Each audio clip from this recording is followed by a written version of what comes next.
Hello， 大家好，我是小雪，欢迎大家观看这一次的沙龙九重春的活动故事，耶！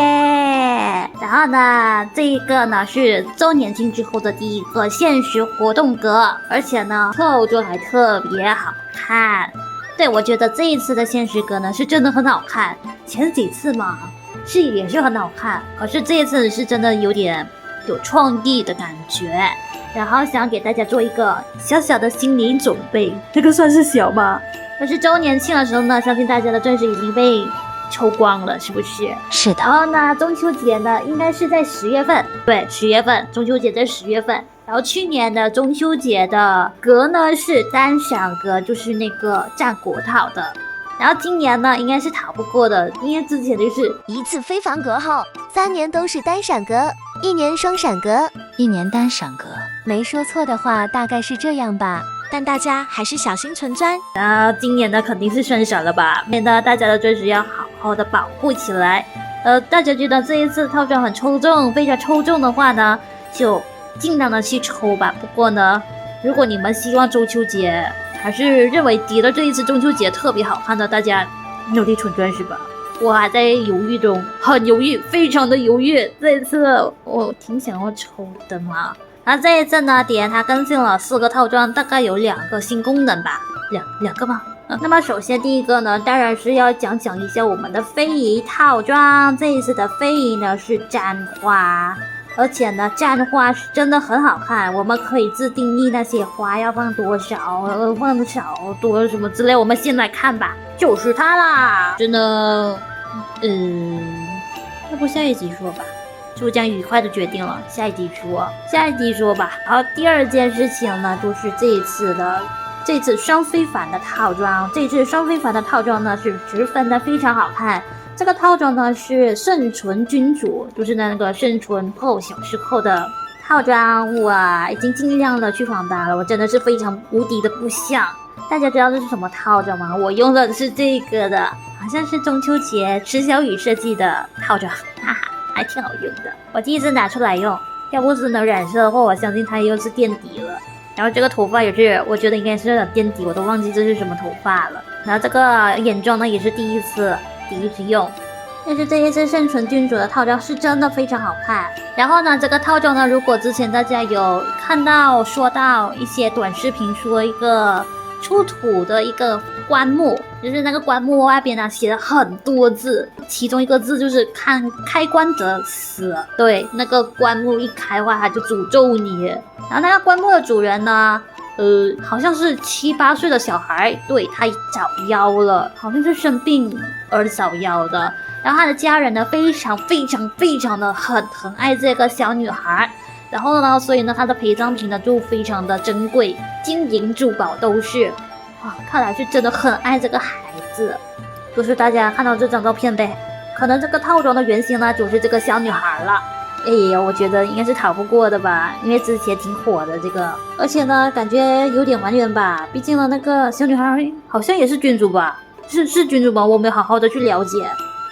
套装是真的不错。然后接下来的第二个呢，就是这个。红色的比较异国风情的套装。这个套装是谁设计的呢？是江瑶，谁来的？这个套装呢，我是有仿的，是真的仿的很不错。我爱你大喵，谢谢你之前那个什么神灯套，简直就是神灯套全部都上到完了呀，是真的很好看。加染色过后呢，又是另外一种风情，就好像那个异国风情的那种那个舞女。可是这个有点不像啦，这个像是去旅行的感觉，我搞得好像是舞女，对，那种妖媚的。给大家讲一个小小的奇怪的故事。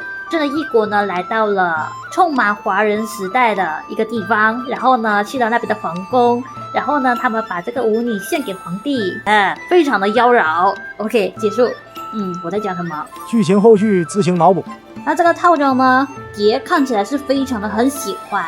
这一次呢，蝶它不只是有给这个套装做一大堆布灵布灵的那种，一大堆钻石珍珠的那种感觉啊，异国嘛，就很多这些金银珠摆在身上。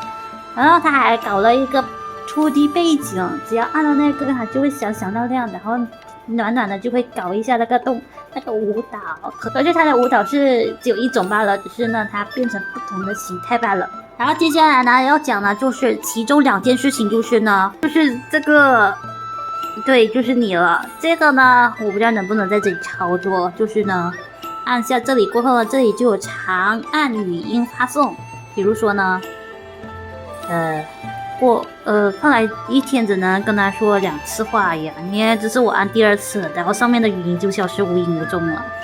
聊天记录嘛，这聊天记录好像没意思啊。然后这里呢多了一个了，奶茶是吗？然后携手环游嘛，这个对我来说没什么用处，因为呢这些地方我都没来过呀，比如说呢，北京我都没有去过，成都、武汉、重庆、西安也没有去过，厦门、台北、广州也没有去过，上海更加别说，我完全没有去过。那接下来就是呢，我一直以来呢，每次搭配的时候都遇到了一个困难，我小小跟大家说吧，就先说一下最常遇到的一个问题，就是在云端套装那一边。比如说呢，我想要穿这个算是常有吗？就用它吧。这个套装呢，我觉得呢加一个外套比较好看，所以我会在外套那边找，我找到一个红色的。那我想按进去，可是呢，它不给我穿，太过分了。所以呢，没关系，我们就把这个服装互测给关掉，也还特地说明。关闭设置将会开放绝大部分衣服与衣服之间的互测，在搭配的过程中可能会遇到明显穿模问题，这些问题不代表闪耀暖暖的游戏品质，闪耀暖暖保留最终解释权。好吧，我信你。然后呢，我就按它，可以了，虽然很丑啊，可以了，但是呢，就跟刚才的感觉不一样吧？看一下前后对比。这个是还没有放之前的，放之后的就有种不一样的感觉，对吧？但是还是不错啦，虽然还是真的是有穿模。爹，我知道你放那个不给我们穿的理由，但是呢，我说明放这个好过没有放过，你知道吗？然后接下来呢要讲的事情呢就是灯光问题。灯光一直以来呢就是我们搭配师们遇到的最可恶的问题。首先呢就是这个套装，我想要弄比较有阳光下的感觉，虽然可以搭得住，它好像还送了几个光罩，比如说这个好像不错吧，是吧？虽然这样子也是不错，不过我们先按这个加，然后呢我们可以这样子调节，比如说这个也很好看，不过呢我们就再找啊，这样子好像也不错了。然后这里还可以调一下，随便了，我也不会了，调一下。但是呢我觉得有一个不好的一点就是呢，它的灯光我们不能调暗或亮，如果能的话就更加好了，是吧？我没说错吧？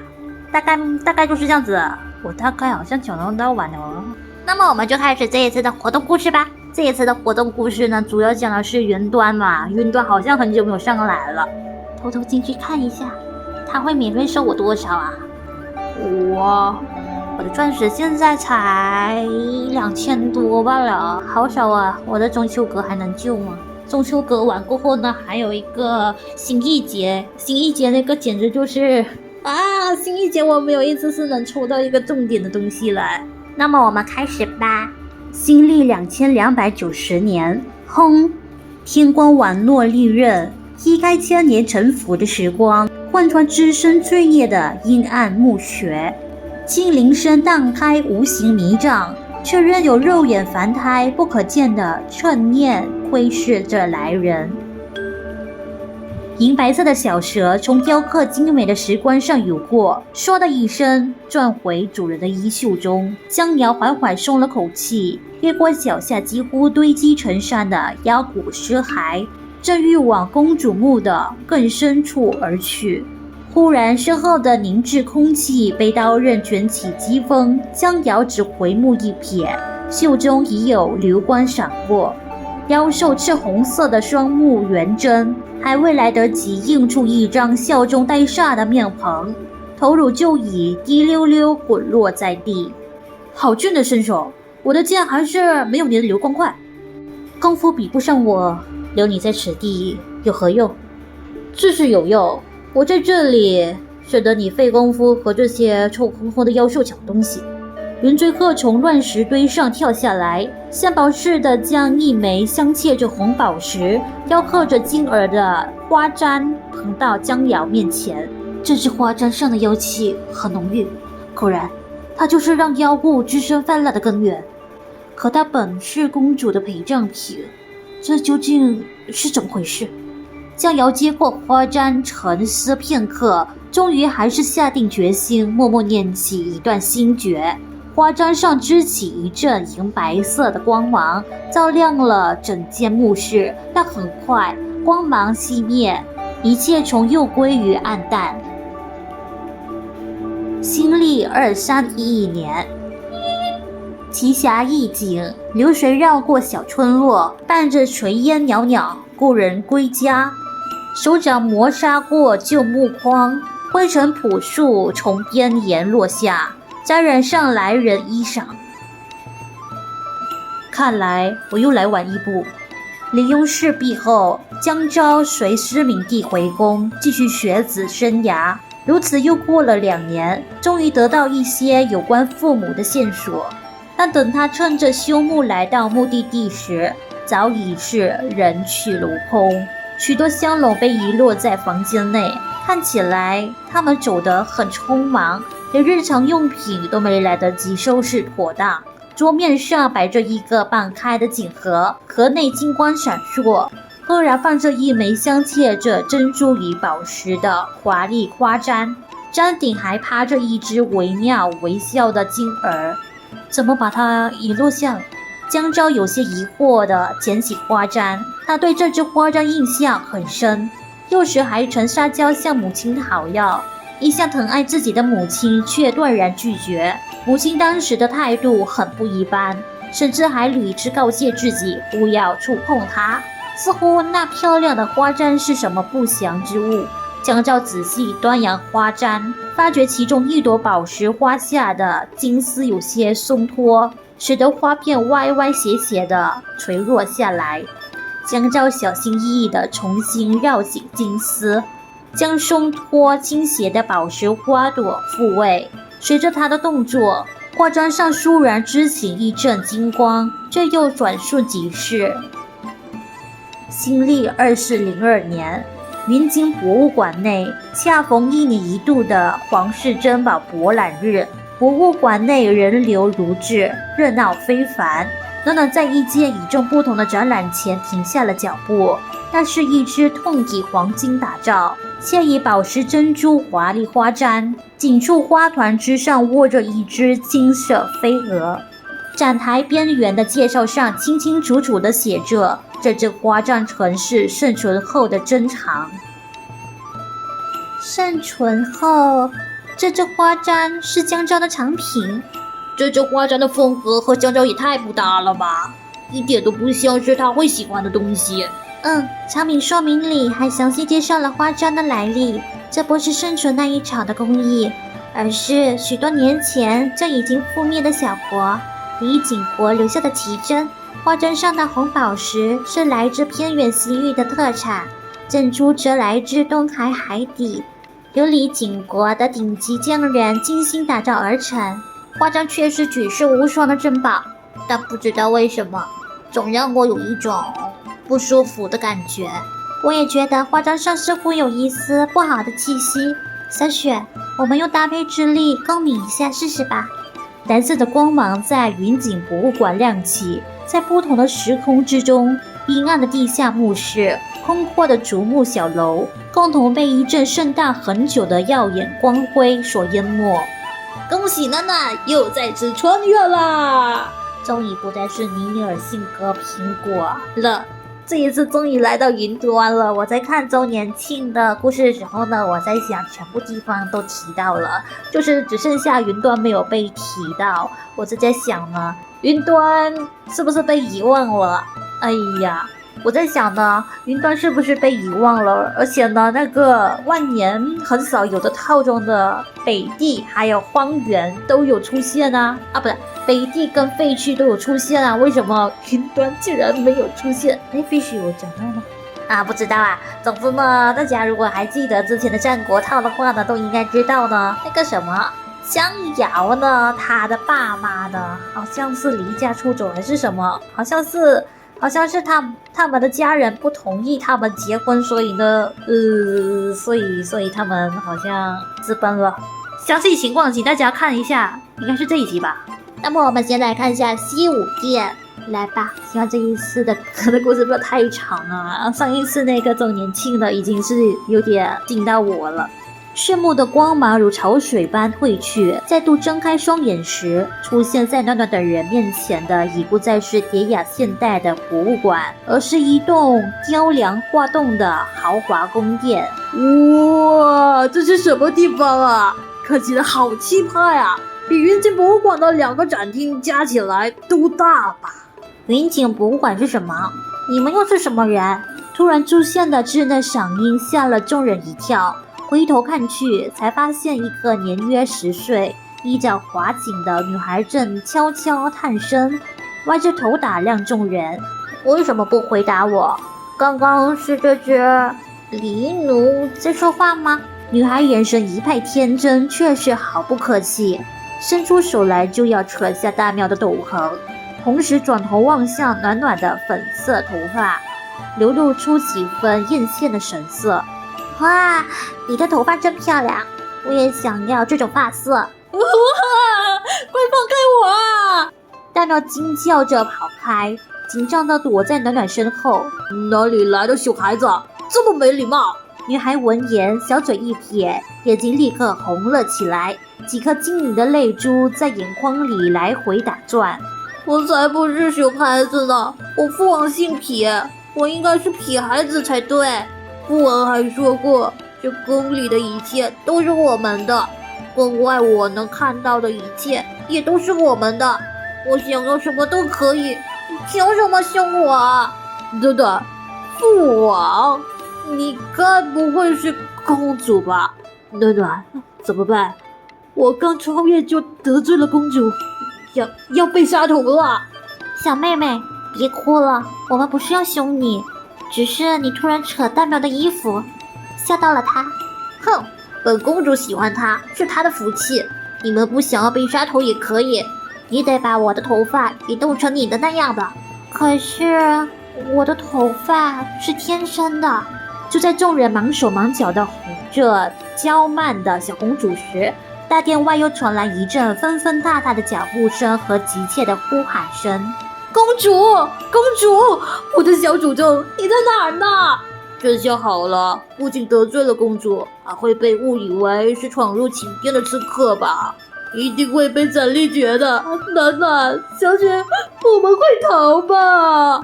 小公主看到众人紧张无措的样子，而立刻收起了眼泪，自信满满的指着大喵，娇姐一笑：“我要这只狸奴陪我玩，否则我就说是你们把我绑到这里的。”大喵，需要你挺身而出的时刻到了。那好吧，你一定要轻一点啊！小公主一把捏在大喵软乎乎的肚皮上，用力揉了2下，把大喵的毛揉得乱糟糟的，她才的笑了起来。好软啊，真好玩！有人对喵说流氓。公主的笑声引起了宫殿外侍女们的注意，心急如焚的侍女们一窝蜂的涌入殿内，将小公主团团围了起来。公主殿下，小主公，小心肝儿，求求您别跑了，我们晚点再玩个捉迷藏好不好？昔日来的使者马上就要到大殿了。快，公主殿下的如意叶罗衫呢？还有昨天刚送进宫的云峰衫，快拿来给公主戴上。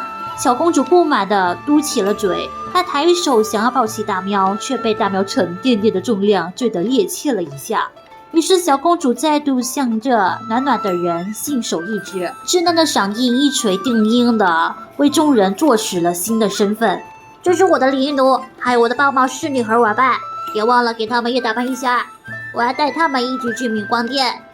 其实呢，刚才呢，我要好好看一下这位公主，是公主吗？君主的声音。其实她的声音呢，就是比较偏向那个御姐的感觉。可是呢，我看对白那边说是稚嫩，所以呢，我就用稚嫩的声音啦。希望大家不要在意细节啊。那么接下来，明光殿，没想到我们成为他的玩伴了。这个身份这么快就定下来了吗？不是会被怀疑还是什么之类的吗？没事，有暖暖在，不可能会有怀疑这件事情会存在。那么我们开始吧。一番兵荒马乱过后，众人终于随着一众宫女与侍女，在金碧辉煌的明光殿里站定。明光殿白玉为阶，金砖铺地，相互缠绕，宛若仙宫，饶是见惯了大风大浪，眼前这座富丽堂皇的大殿，依旧看得众人咋舌不已。不久之前，西武殿内，侍女们正在为小公主精心梳妆。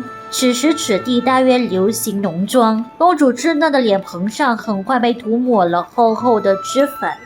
听到小公主的吩咐，其中一位侍女立刻高举胭脂水粉向众人走来，手中的胭脂高红得刺目。等一下，不劳烦姐姐们了，我们自己来就可以。暖暖急中生智，向前一步抢过侍女手中的胭脂，那侍女也如蒙大赦般松了口气，顺水推舟地将手中的胭脂都递了出去。眼下众人虽躲过一劫，但也不敢表现得太过异常，还是乖乖地跟在侍女们的队列末尾，来到了皇宫正殿明光殿中。明光殿最高处，头戴黄金冠冕的国主高居主座，一世华丽的王后与太后位列在他两侧。殿内气氛庄重，一派肃穆。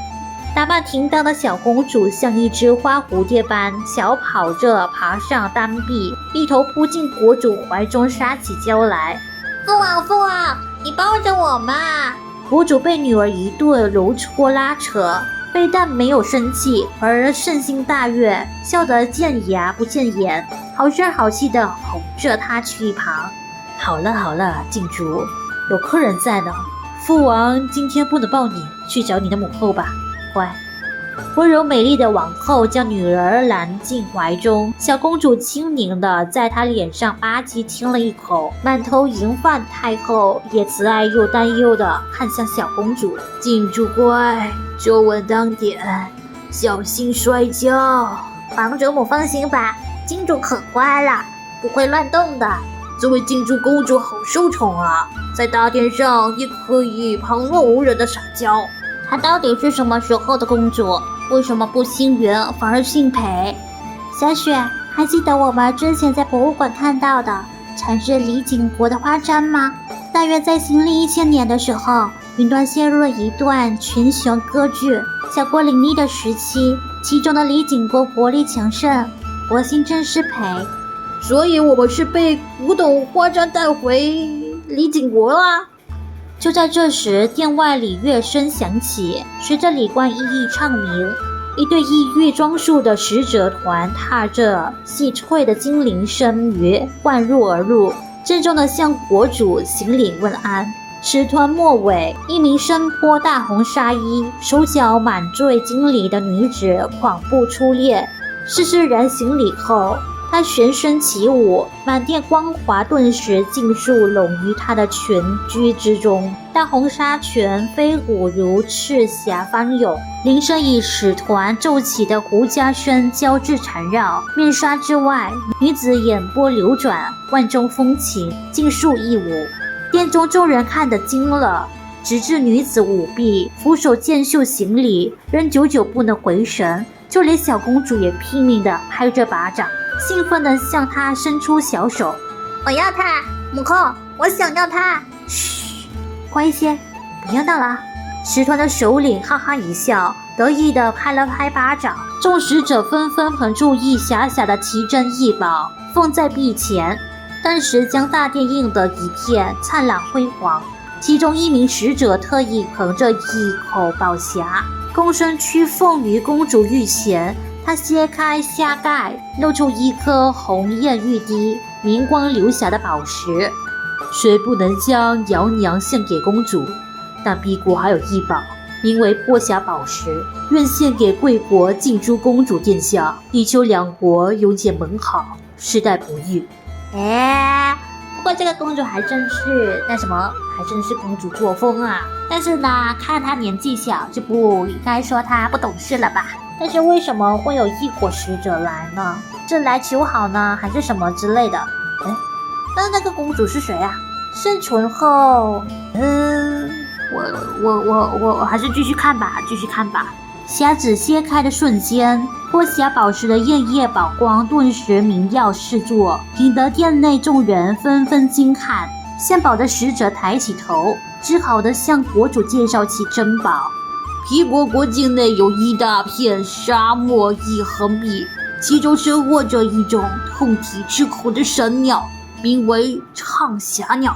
畅霞鸟仅在1年内晚霞最灿烂，艳丽的祭天能重生地名，因此传闻中凡是能听到畅霞鸟鸣之人都能得好运庇护。若是恰逢天时吉祥，正通人和，畅霞鸟便会忘情高歌，人至落泪，神鸟的泪水沉入岩壁，就化作这祥瑞之宝波霞宝石。如此成色的波霞宝石，在敝国也是100年一见。宝石的瑞祥之气，有主生秉的王族之气，相辅相成，必能庇护公主福寿延绵，喜乐一生。使者一番话，听得国主等人喜不自胜。太后尤其满意，连忙吩咐侍女接过使者奉上的宝匣。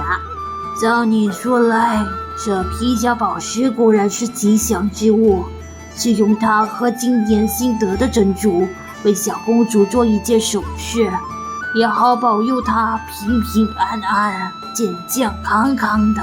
小公主也好奇地探头看了看宝匣，伸手将皮甲宝石握在手里，毫不在意地抛电把玩。我正好缺一颗红色弹珠呢。不愧是国中最受宠的公主，100年一遇的珍宝，在小公主手里就像路过的石子一样随意啊。众人正暗自啧舌时，一旁蓦地传来一声悠悠的叹息。